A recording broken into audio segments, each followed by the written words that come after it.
Hey everyone, if I could have your attention very briefly. Feel free to keep on eating though, that's totally fine.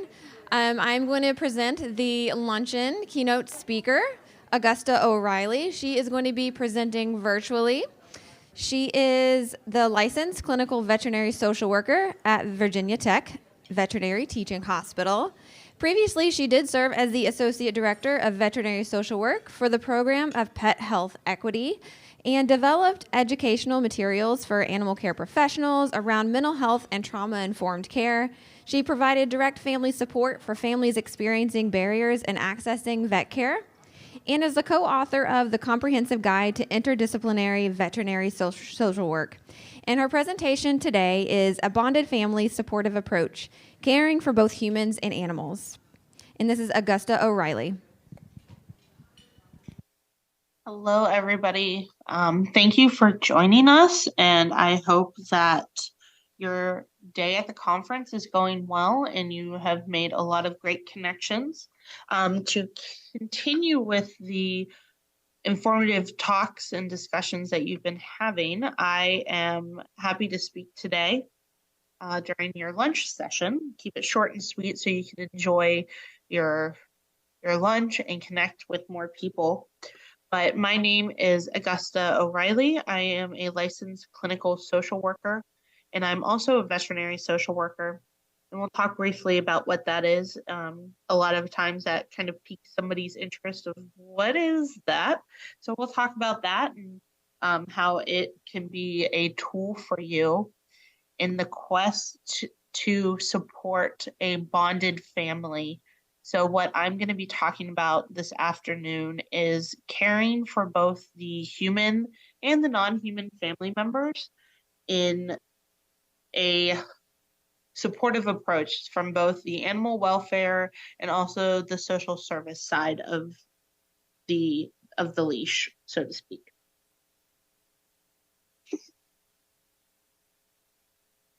So just a quick overview, pulling from our description of what we're going to be talking about, but why I am talking about supporting the whole family unit, both the humans and the non-human family members, is because over the recent years, studies have shown that people and their pets are becoming more bonded. That can be for a number of reasons. We definitely saw an uptick in COVID times. I'm sure you've seen it with a mass exodus of clearing out animal shelters because people were looking for ways to connect because they were isolated. They couldn't necessarily continue their day-to-day activities and connect with people. So they were looking for that companionship, and they found it in dogs, cats, rabbits, whatever. And they found it, and that bond became stronger because we went through a pretty significant event in human history. But that's one of the contributing factors. But we have also seen that due to the bondedness, while there are a lot of positives, there's definitely some negatives that have come out of this bondedness environment. And that is when there is a family crisis, whether it is the human or the non-human side, it can impact the mental health of those in the home. So a lot of the work that I do as a veterinary social worker is with access to veterinary care. I was recently a part of the team that worked with Align Care and Program for Pet Health Equity, which is a One Health approach for supporting families that are low income, that are looking for access to veterinary care. And so we saw that in the work that we did because the pet would be sick, there would be an injury, something traumatic could have happened, like a hit by a car, and they were in crisis mode because they had this family member that they cared deeply about and they could not get help for. Much like when your child is sick and you have no idea what's wrong. It's very scary and a lot of emotions come up during that time.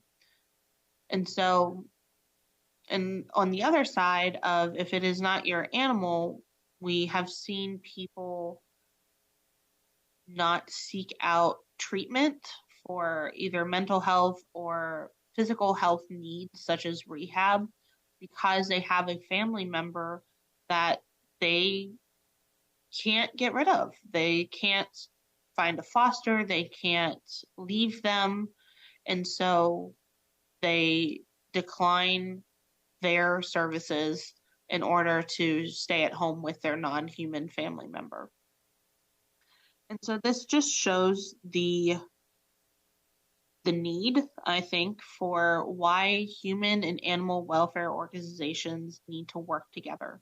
Because we have seen that when one family member suffers, they all tend to suffer or go through unnecessary emotional stress. And so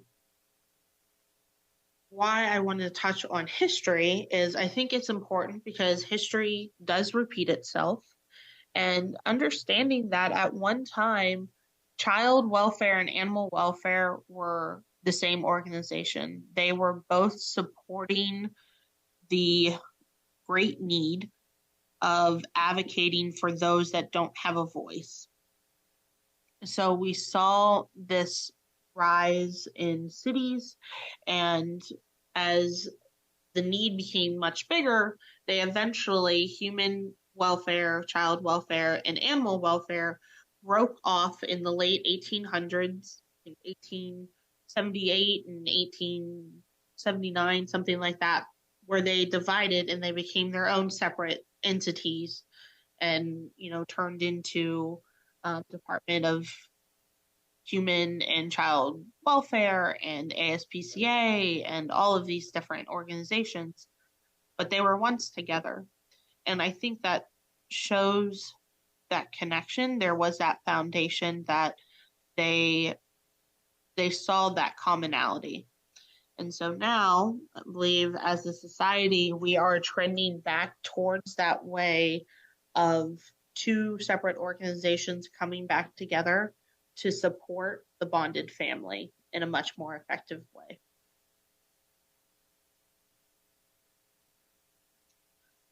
So this is a breakdown of gaps of how social service agencies are not necessarily supporting a bonded family because they don't always take into consideration the non-human family member. They don't necessarily ask, oh, what animals do you have in the house? Or what is the family makeup? Who all is living in the house, human or non-human? And I think this is something very important to take into consideration, because I remember when I did in-home supports, I would go in, and obviously coming from that animal background, I would go in and I would see an animal and use that as a rapport building opportunity, or it could tell me a lot about the family makeup. I might go into a house and see that the dog is terrified of mom. I might see that they are scared of mom, they don't approach her. And that tells me a lot about the dynamic of the house. And so that's just one tool that social services can utilize and tap into by just asking about what animals are in the house and who they're connected with and who they're bonded with. They are also sometimes, because they're not asking about the animals, they often don't take into consideration ways to support them. So some family members might be experiencing stress because their family dog is sick, and they go to their professional because that's who they know. They think that they will have access, and they ask about cheap vaccine clinics or cheap veterinary services, but the professional and social service world doesn't know. And so this can cause some additional stress to the family. The family might not have the resources or the abilities to go out and find these. They might not have the time to call, to Google what services are available. And so it just creates a little bit more barriers in place to a family that is already experiencing stress. And then on the other side, they can also access grants that may have a trickle-down effect to supporting the animals as well, such as housing subsidies, how to navigate and write emotional support animal letters, transportation, things like that, food pantries. They can have access to grants that other agencies might not have. And so on the other side of this chart is the animal welfare. So as majority of you probably know and have experienced yourself, is that animal welfare was not set up to support the human needs as well. But because access to veterinary care and other components of animal welfare are human related, those human needs are trickling into the environment, and the staff is not always prepared for that, nor do they want to navigate that. So that's one of the shortcomings. We often can see families surrendering animals and pets due to housing issues. Maybe they're getting evicted, or they're living in their car for an extended period of times and they can't sustain pet ownership. They might be surrendering for that reason, but if we are connected to social service agencies, we might be able to support that family and avoid surrendering a pet to the animal shelter. We also have seen too, maybe they're surrendering a pet due to limited resources around food. And this sometimes is a little flag saying, hey, if they can't afford their pet's food, they probably can't afford their own food. So what resources are available to support that family?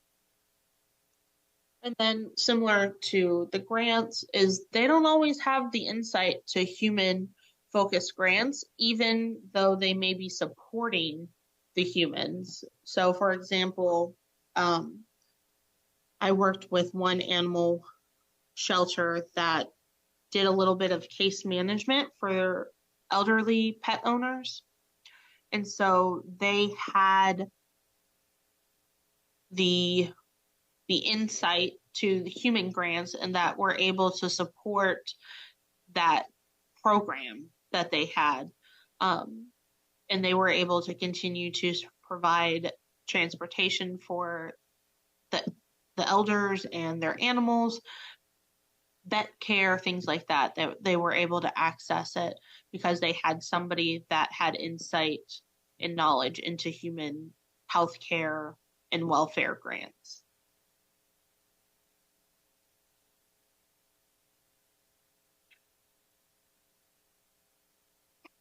So all of those reasons hopefully showed you and or helped solidify why an approach to support the bonded family is so important. There's a ton of ways to continue to support the bonded family, but my main approach to this is finding other organizations that will help carry the load so that one organization is not doing it all. We know that funding for animal welfare and for human welfare has decreased significantly. And so it's really important to share costs and to share time and workload so that that money can go a little bit further. So by doing partnerships, it helps save on that operation cost at times. But to do that, how to build partnerships? How do you do that? We look at the community level. So a lot of partnerships start with networking. Obviously, conferences like this are a great way to learn about what other people are doing, how they're doing it, to learn from that, but also to partner with people so that if they're doing something really well, partnering with them, what do you have to also offer so that you guys can share resources? Just sending a quick intro email, resource sharing email to your local social service agencies about, hey, we're having a vaccine clinic for rabies and booster shots. Please share with your family if needed. And in return, the human services can share out resources that they have available as well. And a lot of times it's finding that commonality. So like I was saying with the organization that does case management, finding other organizations that they can help educate or that they can help share those resources and trainings with can really help and bridge that gap of we're actually doing the same thing. We're actually supporting the same families. So let's work together to save our family some time, energy, and avoid the runaround that a lot of people have experienced. Trainings are also a great way if you're not able to partner or resources are really limited. It's a great way to build the skill set, and that is trainings. So some of the things that I suggest if partnerships are not available, or even if they are, still doing trainings is a great way because you can learn skills that the other organization might be able to offer, such as trauma-informed care for animal welfare organizations. The Vancouver Humane Society is a great organization that actually has free trauma-informed kits of how to incorporate that approach into animal shelters and animal organizations. And this is also beneficial for families, but also for your staff as well, and can help support them in the long run as well. So that's one way to kind of tend to that human side without developing a whole different program or reallocating people. It's a great way to support the human side of things. On the other side, we have human animal bond training. So working with social service agencies on how to support the human animal bond in treatment planning, how to support them in basic intake questions and validate that human animal bond, and also to provide care to animal care professionals, because we know that they are separate population that experiences a high number of turnout, burnout, and compassion fatigue. So figuring out how you can help the other profession by doing these trainings as well. But who should host these trainings? Obviously, I'm a little biased. Veterinary social workers are a great resource to use. They are a professional that can walk the line in both animal welfare and human welfare. They can talk the language of both, and they're able to support that human animal bond that is the foundation of what each organization needs. Some other resources are another way to do it so that you are not reinventing the wheel. Resource sharing goes a long way, and making sure that the families have up-to-date information saves them time and run around. So making sure that you're sharing the resources. A lot of the times education is a really good, powerful tool, because we do operate in silos sometimes. Another organization might be trying to do something, but not know where the resources are, not know how to implement it.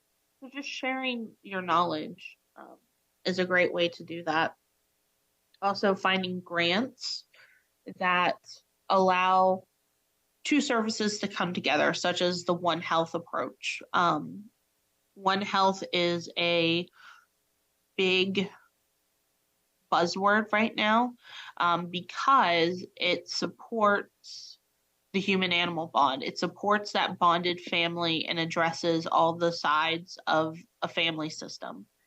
So one example, like I said, is Program for Pet Health Equity and Aligned Care, because we do work off of that One Health approach. They are always happy to share insights and resources of how they did it. But looking for grants that support the One Health approach is a great way to spread the wealth. Another way is developing a space where both services can come together. So if you don't have a grant, but is there resources or programs that you do that you might be able to partner with? Again, partnering with another organization to provide support, such as food banks.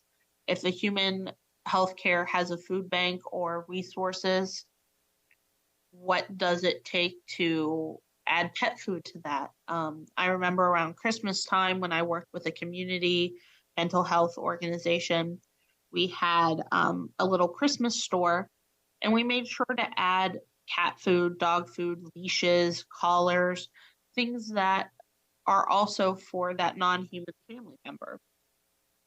Another big one that is talking about and coming up a lot more is support for domestic violence victims of interpersonal violence. How do we make shelters pet friendly? How do we foster the pets that people are not wanting to leave behind so that they can get out of these dangerous situations? A lot of the times it's sharing the resources and knowledge of, this is how one shelter made things pet friendly so that everybody's safe and zoonotic diseases are kept under control, or partnering with the animal shelter of, okay, maybe they save one or two kennels for domestic violence victims so that they have a safe place to put their pet. Just different resources like that. So, like I mentioned before, a little biased because I am a veterinary social worker, but I think it's a really powerful tool out there for both animal shelters, welfare organizations, and also the human social service organizations, because this is a mental health provider that focuses on the human-animal bond, whether that is the clients that are experiencing the human-animal bond, or it's the staff that is supporting the family. That mental health provider is able to support all aspects. So there's four main focus areas of VSW, and that is animal-assisted interventions, so educating people on emotional support animals, also service animals, what the differences are, because there is a big difference, how to navigate that, but also what does it look like to utilize horses in therapy, things like that. They also focus on the link between the human-animal violence, so domestic abuse, hoarding situations, things that are commonly seen in animal welfare. We support the human side in that. Intentional well-being, so we do a lot of support and education around compassion fatigue, burnout, things like that. Then finally, we focus on pet loss, grief, and bereavement, so supporting the families and the staff through pet loss. And these people are the VSWs, I think, are important agents of change because they can act as that bridge between animal welfare organizations and social service organizations. We have seen a lot of humane societies getting VSWs, Oregon Humane Society, Dallas Humane Society, Denver. A lot of big places are getting social workers, but it is also a push to make this accessible to the smaller organizations that are experiencing the same strifes and the same barriers. So a lot of the positions have started out of grants for One Health approach. They're a great way to work a VSW into things. I've also seen shelters tap into government grants. So, for example, the VSW in the Portland, Oregon Humane Society, her grant got started out of a criminal justice grant because she was working with domestic violence victims. She was able to pull from a grant that her city was offering to agencies that were supporting victims. Also, another great way to do it is partnering with your local colleges that have a master's in social work program and having an intern. This is a free position. There's a lot of development that has to go into it, which there's support out there for that. But having a master's level social work student in can also help alleviate some of these things. There is also the International Association of Veterinary Social Work. Again, this is just another resource. If you wanted to get an intern, what does that look like? What does the job description look like? How do you reach out to colleges?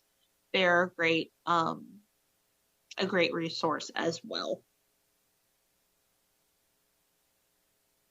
So it's, where do we go from here? There's a lot of different approaches that we can use, but hopefully the biggest takeaway is that a partnership needs to be formed some way, whether it's a small little email chain where you share resources or something bigger where you come together and you support the family on a One Health approach.